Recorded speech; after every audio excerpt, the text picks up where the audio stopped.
Assalamualaikum. Salam.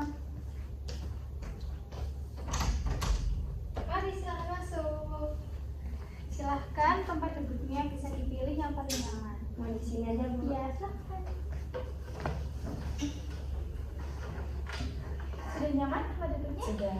Oke, gimana kabarnya hari ini? Alhamdulillah baik, Bu. Oke, baik ya. Sebelum dari sini, apa ada kegiatan sebelumnya? Kebetulan tadi belum ada kegiatan sih, Bu. Sebenarnya tadi ada kelas pagi, cuman kebetulan dosennya berhalangan hadir, makanya tadi kelasnya itu diganti hari gitu. Oh, berarti kebetulan hari ini tadi kosong ya, masuk ke sini. Betul. Sebelumnya sudah makan tadi kan? Oh, tadi udah makan sih, Bu. Tadi saya kebetulan habis beli obat karena saya kurang enak badan hari ini. Terus habis beli obat langsung ke sini. Kurang enak badan ya, Mbak. Tapi nggak apa untuk melanjutkan sesi konseling ini bisa? Ya, bisa, Bu. Aman. Nah, nanti kalau misalnya ada apa-apa, Mbak Gina bisa menyampaikan saja ya. Iya, Bu. Sebelumnya kan kita sudah berkenalan melalui WhatsApp ya, tapi alangkah baiknya kita berkenalan secara langsung terlebih dahulu. Silahkan Mbak Gina untuk memperkenalkan diri terlebih dahulu. Oke, sebelumnya perkenalkan, Bu, nama saya Regina Sandra Resti. Teman-teman biasa panggil saya Regina sih, Bu. Terus apalagi, Bu, perkenalannya, Bu? Dari prodi apa, mungkin semester berapa? Saya prodi bimbingan konseling semester 5, Bu. Oh, semester 5. Oke, baik. Perkenalkan, saya Priscilla Karanisa Smita. Mbak Regina bisa panggil saya Kak, Bu, atau senyamannya saja ya. Nah, di sini saya sebagai konselor yang nantinya akan memfasilitasi Mbak Regina, menemani Mbak Regina mengenai apa saja yang mungkin Mbak Regina ingin sampaikan pada hari ini.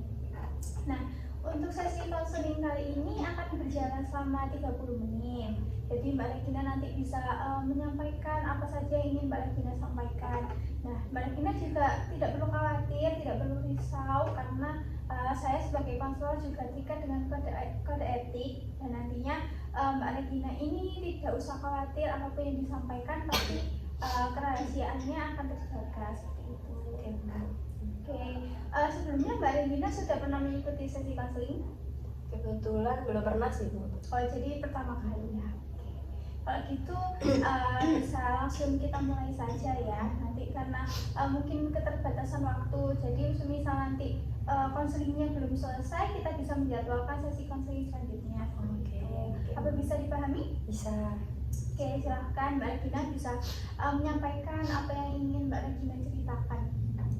Oke, Bu. Jadi kan saya ini udah masuk semester 5 ya, Bu. Terus harusnya tuh bentar lagi kan saya memegang skripsi, bentar lagi tuh lulus. Tapi di semester 5 ini saya malah apa ya, Bu, kayak kehilangan motivasi belajar seperti itu, Bu. Yang seharusnya tuh yang mana teman-teman saya tuh pada apa ya, kata-kata pada ambis gitu, Bu, buat naikin nilai-nilai mereka buat nanti persiapan kelulusan nanti.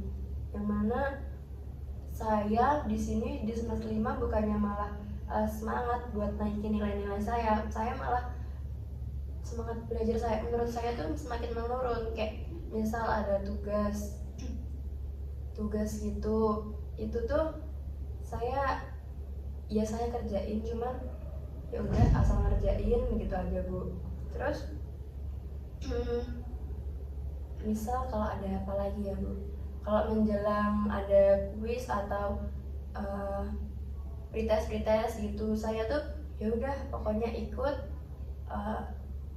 asal ikut buat nuntasin syarat kewajiban saya gitu, Bu, meruntuhkan kewajiban saya sebagai mahasiswa, mengikuti kelas, mengikuti pretest seperti itu. Jadi kayak kok ini prestasi belajar saya makin kesini makin menurun ya, Bu. Oke, berarti Mbak Regina di sini mengalami penurunan motivasi belajar seperti itu. Yang dulunya mungkin sudah semangat dan rajin gitu ya mengerjakan tugas, tapi sekarang semakin menurun seperti itu. Nah, kira-kira ini sudah berjalan berapa lama ya, Mbak? Oke. Kalau ini tuh masuk semester 5 ini sih, Bu. Kan kemarin baru ini libur 3 bulan itu kenaikan apa, pergantian semester genap ke ganjil gitu.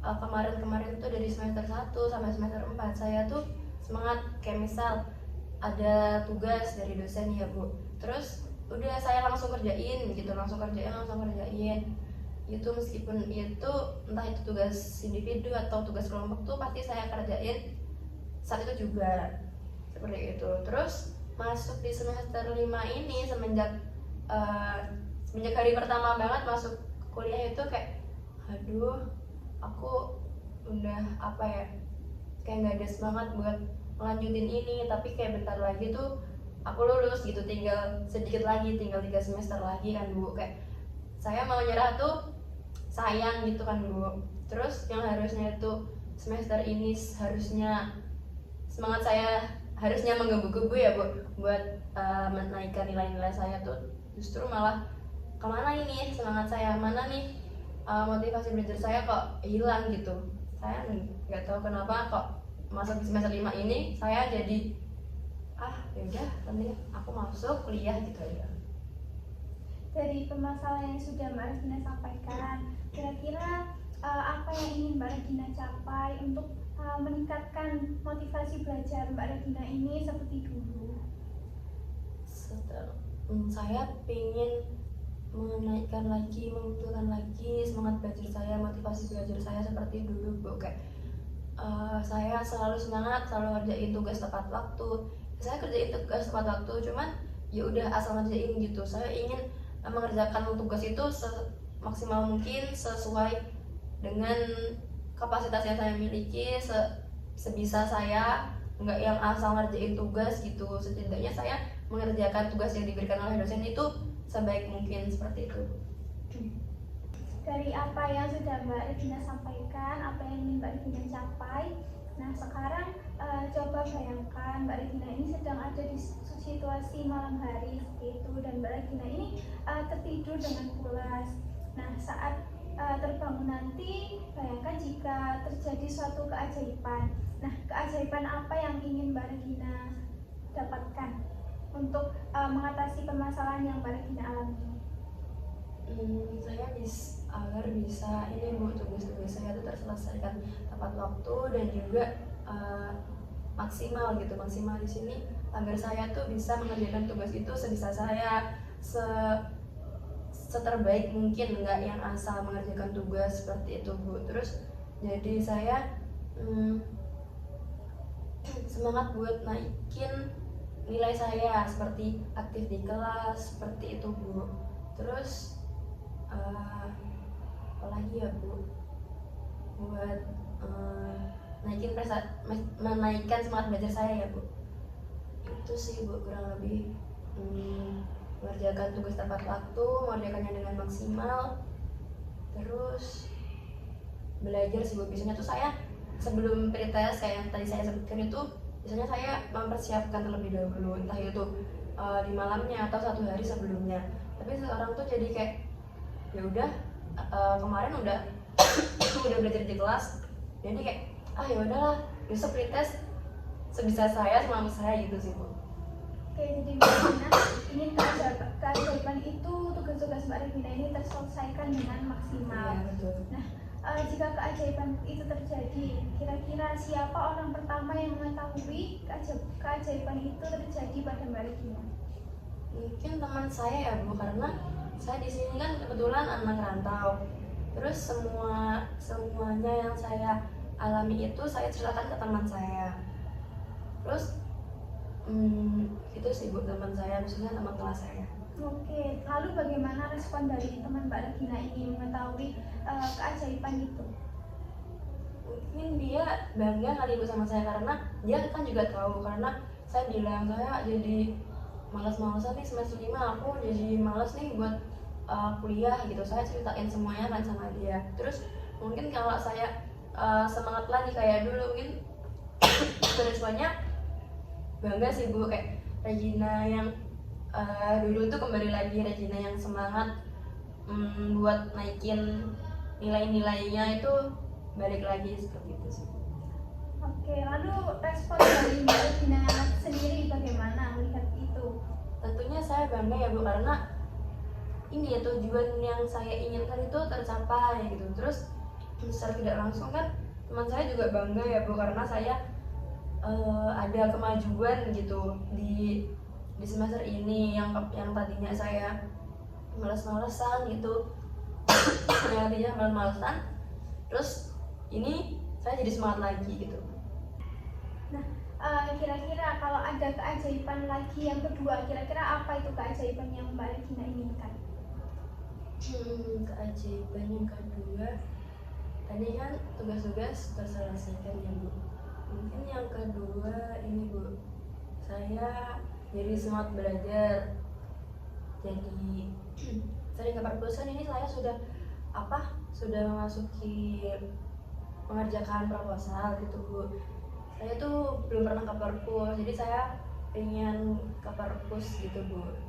Saya harap keajaiban itu saya jadi lebih rajin ke perpus seperti itu sih Bu, buat cari-cari apalah jurnal atau skripsi tahun lalu buat bekal saya nanti buat menulis proposal seperti itu. Siapa kira-kira orang yang pertama kali tahu akan keajaiban yang kedua ini? Yang kedua mungkin teman saya juga, karena ya saya kemana-mana saya tetap sama teman saya ya Bu. Terus secara langsung saya juga mengajak teman saya buat belajar seperti itu sih Bu, lebih rajin ke perpus. Oke, lalu respon dari teman Mbak Regina ini akan seperti apa?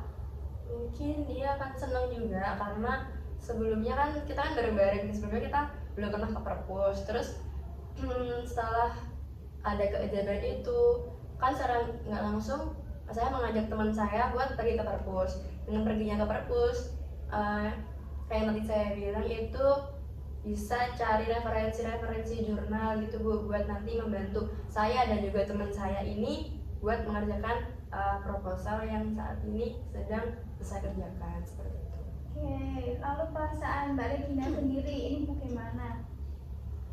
Tentunya senang ya Bu, karena dengan saya rajin seperti itu, saya rajin belajar, saya rajin ke perpus, itu pastinya ada hasilnya gitu Bu. Pastinya nanti entah nilai saya di kelas itu naik, ataupun saya menjadi mudah buat nanti mengerjakan skripsi, karena dengan saya lebih rajin dari biasanya, dengan saya menambah kegiatan saya yang saya harapkan tadi, saya ke perpus tadi, itu secara nggak langsung membawa dampak positif gitu Bu.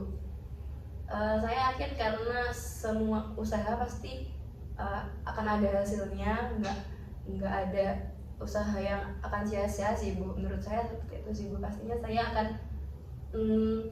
hidup saya lebih tertata, bukan hidup sih Bu, akademik saya lebih tertata lagi daripada sebelumnya yang saya malas-malasan itu. Setelah dua keajaiban yang Mbak Regina inginkan, kira-kira satu lagi keajaiban yang mungkin Mbak Regina ini inginkan untuk merubah dan mengatasi masalah yang Mbak Regina alami, kira-kira apa? Apa ya Bu? Tadi mengajukan tugas dalam tepat waktu, terus ada lebih rajin pergi ke perpus. Mungkin ini sih Bu, membuat kayak jadwal to-do list buat tugas-tugas yang at least mingguan sih Bu. Minggu ini harus saya kerjakan, yang deadline-nya itu dalam seminggu ke depan itu ada apa aja, di hari Senin, hari Selasa itu ada apa aja. Enggak hanya tugas di perkuliahan, tapi juga tugas-tugas yang saya kerjakan entah itu di luar akademik saya, seperti kegiatan kayak itu mencuci, bebersih kos, terus ada olahraga gitu. Itu pas mau saya list buat hari ini ada besok jam segini, jam 7 saya mulai olahraga, lari mengelilingi komplek gitu. Terus nanti agak siangan kan jadwal perkuliahan seperti itu ya Bu.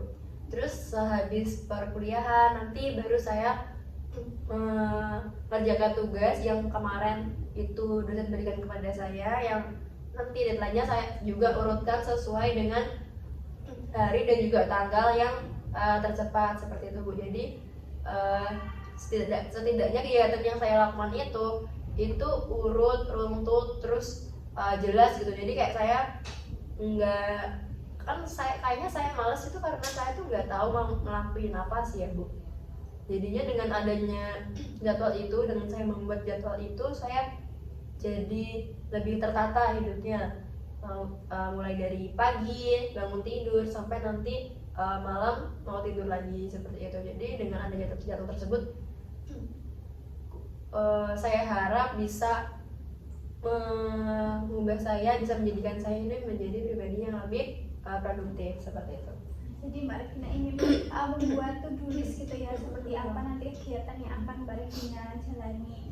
Nah, untuk keajaiban yang ketiga ini, kira-kira siapa sih orang yang akan tahu pertama kali? Orang yang tahu pertama kali mungkin teman kos saya ya Bu, karena saya melakukan itu lebih banyak di kos. Kayak tadi lari pagi, saya bangun tidur pastinya teman kamar samping saya itu pasti tahu kan kalau saya bangun pagi, terus saya lari gitu. Terus nanti buat saya pergi ke kos, pergi ke kelas, pastinya teman saya juga tahu kalau saya tuh pergi ke kelas gitu, pergi untuk perkuliahan seperti itu. Terus nanti baliknya lagi, pasti teman kos saya juga tahu keseharian saya itu ngapain aja dari pagi sampai malam, pasti tahu sih Bu teman kos saya. Lalu bagaimana respon dari teman kos Mbak Regina ini mengetahui Mbak Regina rajin membuat to-do list seperti itu? Saya harap mungkin yang dirasain teman kos saya pastinya senang ya Bu. Siapa juga yang gak senang buat apa ya, tahu temennya itu lebih produktif dari biasanya gitu. Terus nggak malas-malasan, itu itu kan hal yang positif ya Bu. Maksudnya siapa sih yang nggak bangga kalau orang yang ada di sekitarnya itu melakukan hal yang positif seperti itu. Saya harap teman saya bisa bangga sih, setidaknya saya lebih maju satu langkah dibandingkan yang kemarin seperti itu. Kalau perasaan Mbak Regina sendiri bagaimana mengetahui keajaiban itu? Senang sih Bu, senang banget, karena yang tadi saya bilang saya malas-malasan itu karena saya nggak ngerti mau ngelakuin apa. Dan dengan adanya to-do list itu saya bisa tahu apa sih yang akan saya lakukan. Setidaknya saya waktu yang saya punya itu nggak terbuang sia-sia gitu. Terus dengan waktu yang saya miliki segitu, saya bisa melakukan apa aja sih. Saya bisa lebih produktif dan saya lebih memanfaatkan waktu yang saya punya ini sebaik mungkin seperti itu. Nggak kayak yang kemarin, kayak yaudah scroll itu dulu deh, ngapain dulu deh gitu, main apalah Instagram, scroll media sosial, terus lain-lain tuh saya rasa wah saya udah 2 jam ya scroll media sosial gitu. Jadi kayak waktu 2 jam itu bisa sibuk buat saya mengerjakan tugas harusnya ya, tapi karena saya nggak ngerti apa yang harus saya lakukan terlebih dahulu, kan tugasnya juga nggak hanya satu ya Bu. Apa yang harus saya lakukan terlebih dahulu itu saya belum paham gitu. Saya mau ngerjain tugas yang mana sih Bu, saya mau ngerjain tugas yang mana dulu sih gitu. Dan dengan adanya to-do list itu jadi memudahkan saya, oh ternyata aku di jam segini harus ngerjain ini dulu, aku harus nyapu dulu, misal aku harus ngerjain tugas di jam segini gitu sih Bu. Setidaknya saya terbantu untuk memanage waktu yang saya. Nah, dari ketiga keajaiban yang sudah Mbak Regina sampaikan tadi, yang pertama mengenai Mbak Regina ingin tugas-tugas terselesaikan dengan baik, Mbak Regina jadi rajin seperti itu. Untuk yang kedua, Mbak Regina ingin lebih sering datang ke perpustakaan. Untuk yang ketiga, Mbak Regina ingin membuat to-do list agar lebih produktif. Iya betul. Nah, dari ketiga keajaiban ini, kira-kira keajaiban mana yang sudah pernah terjadi meskipun itu sedikit atau mungkin jarang terjadi? Saya ini sih Bu, yang awalnya sudah saya pernah lakuin itu kerjain tugas tepat waktu. Kan semester sebelumnya tuh saya setelah dikasih tugas, misal hari ini tugasnya A, terus pulang dari perkuliahan di saat itu juga, di hari itu juga saya sudah menyicil tugasnya. Meskipun itu belum selesai, at least saya udah menyicil buat nyari materi apa sih tugas yang tadi yang tadi diberikan oleh dosen, suruh apa sih, terus cari-cari materinya seperti itu. Setidaknya saya sudah menyicil step buat menyelesaikan tugas tersebut yang meskipun belum nggak selesai hari itu juga sih Bu, setidaknya saya sudah memulai menyicilnya seperti itu. Nah, bagaimana itu kejadian tersebut itu bisa terjadi saat itu? Kenapa ya bisa itu terjadi? Saya juga kurang tahu ya Bu. Mungkin ketika saya langsung melakukan tugas itu karena tugas yang diberikan oleh dosen itu menarik buat saya. Misal seperti membuat mind map seperti itu. Saya suka belajar itu dengan gambar-gambar yang berwarna-warni seperti itu saya suka. Dengan adanya tugas membuat mind map, tentunya saya bisa mengekspresikan apa yang ada di pikiran saya, apa yang menjadi kreativitas saya di dalam menulis catatan tersebut. Karena kalau saya nulis catatan biasa itu kayak bosen ya Bu, jujur. Terus dengan adanya tugas-tugas kayak mind map seperti itu, secara nggak langsung saya juga suka buat bermain warna, buat gambar-gambar seperti itu. Secara nggak langsung itu juga bisa buat saya senang, dan juga saya juga belajar dari situ kan Bu, karena di dalam match tersebut ada materinya seperti itu. Oke, kira-kira Mbak Regina ini kan tadi menyampaikan ya kalau misal Mbak Regina semangat mengerjakan tugas, ingin mengerjakan tugas karena tugasnya menarik gitu ya, Mbak Regina bisa berkreasi sesuai kemauan Mbak Regina. Nah, selain waktu itu, apakah ada waktu-waktu lain yang mungkin keajaiban itu muncul? Keajaiban itu muncul ya, mungkin yang tadi itu tulis itu ya Bu, itu sebenarnya sudah pernah saya lakukan, cuman di semester 5 ini saya jadi ninggalin juga. Kemarin juga saya udah pernah melakukan ini tugas apa sih yang harus saya kerjakan terlebih dahulu, saya urutkan sesuai deadline-nya yang diberikan oleh dosen.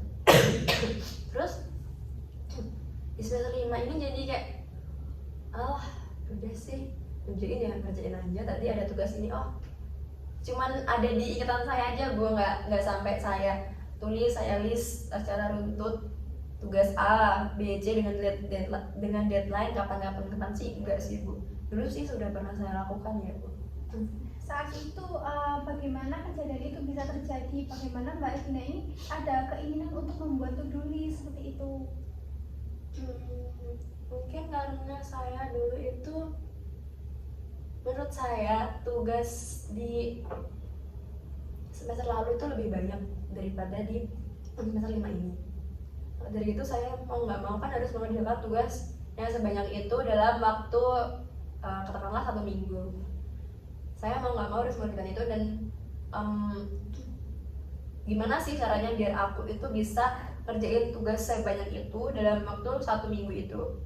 Terus makanya saya bisa buat deadline itu saya urutin dari deadline yang termepet, tersingkat ke deadline yang masih lumayan lama, seperti itu sih Bu. Mbak Regina sudah menyampaikan ya, itu tadi beberapa waktu di mana Mbak Regina sudah pernah mencoba untuk melakukan hal yang membuat Mbak Regina ini bisa menaikkan motivasi lagi. Nah, dari yang sudah disampaikan, kira-kira Mbak Regina ada keinginan lagi nggak untuk mencoba melakukan solusi yang sudah Mbak Regina temukan itu? Tentunya saya mau coba lagi ya Bu. Tadi kan saya juga tadi kan saya udah mulai nggak melakukan to-do list seperti itu ya Bu. Dan tadi Ibu tanya itu, kemarin kan saya juga bisa lakuin itu, kenapa sekarang itu nggak bisa? Saya jadi saya pasti bisa ngelakuin itu sekarang gitu. Oke, bagus. Berarti Mbak Regina di sini sudah ada keinginan ya untuk melakukan kembali apa yang sudah Mbak Regina coba sebelumnya. Nah, bagaimana jika nanti Mbak Regina ini saat mencoba lagi, terus ada hambatan, kira-kira Mbak Regina kan ingin menulis to-do list ya. Nah, tapi malam-malam Mbak Regina tiba-tiba ingin menonton TV. Lalu bagaimana cara Mbak Regina ini mengatasi untuk tetap menulis to-do list itu? Apa ya? Saya kan tadi saya ini ya Bu, suka buat gambar-gambar, buat coret-coret gitu. Saya mau bikin to-do list saya jadi berwarna seperti itu. Meskipun ada sesuatu yang mendistraksi saya, tadi misalnya nonton TV gitu ya Bu, itu saya kan di kos saya nggak ada TV ya Bu, paling kan saya biasanya buka YouTube. Itu saya ini sih Bu, jauhin dulu, misal smartphone saya tuh saya jauhin dulu, terus baru saya mengerjakan to-do list tersebut. Saya urutin dari tugas-tugas yang deadline-nya tersingkat sampai yang lumayan lama seperti itu, dengan bantuan sudah berwarna gitu, agar to-do list saya tuh semakin berwarna. Jadi saya tuh suka gitu membuat gambar-gambar, mewarnai gitu, saya suka. Jadi itu bisa mengalihkan saya dari nonton TV atau nonton YouTube sih Bu. Kalau Mbak Regina di sini saya kasih skala 1 sampai 10. Nah, untuk skala 1 ini Mbak Regina tidak ada kendali, tidak bisa mengendalikan apa yang Mbak Regina kerjakan. Nah, untuk yang 10 Mbak Regina memiliki kendali penuh atas apa yang Mbak Regina kerjakan. Kira-kira Mbak Regina sekarang ini ada di skala berapa? Mungkin tadi yang 10 memiliki kendali ya Bu. Saya kira di 6 sih Bu, kalau nggak 6,5 ya. Di angka 6 ya Mbak. Untuk kira-kira Mbak Regina ini bisa menaikkan satu angka saja menjadi 7, kira-kira apa yang ingin Mbak Regina lakukan? Saya akan melakukan tadi sih Bu, keajaiban-keajaiban yang tadi sudah terjadi, yang dulu ya, entah dulunya itu sudah pernah saya lakukan ataupun yang belum pernah, kayak tadi ke perpus itu ya Bu. Itu iya ya, saya bisa melakukan itu ya seharusnya gitu. Jadi dengan tadi saya udah mencari tahu keajaiban-keajaiban yang terjadi itu, saya akan melakukan itu sih Bu. Mungkin yang awal banget saya lakukan membuat list lagi to-do list itu tadi.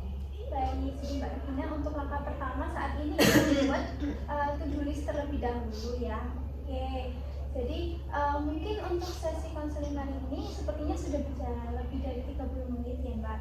Nah, jadi di sini saya ingin mengapresiasi terlebih dahulu Mbak Regina sudah menceritakan kepada saya dengan seterbuka mungkin dan senyamannya Mbak Regina. Dan di sini saya juga mengapresiasi karena Mbak Regina sudah menemukan solusi untuk permasalahan yang Mbak Regina hadapi. Nah, untuk sebelum menyelesaikan sesi konseling ini, saya ingin Mbak Regina ini mencatat ya bagaimana perubahan, bagaimana solusi yang sudah Mbak Regina kerjakan dari awal tadi untuk pertama kali menulis to-do list ya seperti itu. Jadi Mbak Regina menulis terlebih dahulu itu apa yang sudah Mbak Regina kerjakan, dan nanti kita akan melanjutkan di sesi konseling kedua yang nantinya kita bisa menceritakan Mbak Regina, memberikan saya gambaran bagaimana progres Mbak Regina selama setelah sesi konseling ini sampai sesi konseling yang kedua seperti itu. Aku Mbak Regina bisa memahami? Oke, bisa Bu. Jadi saya nulis apa aja sih yang udah saya lakukan gitu ya Bu, progresnya seperti apa gitu. Iya, betul sekali. Nah, kira-kira Mbak Regina bisa melakukan sesi konseling selanjutnya ini kapan ya?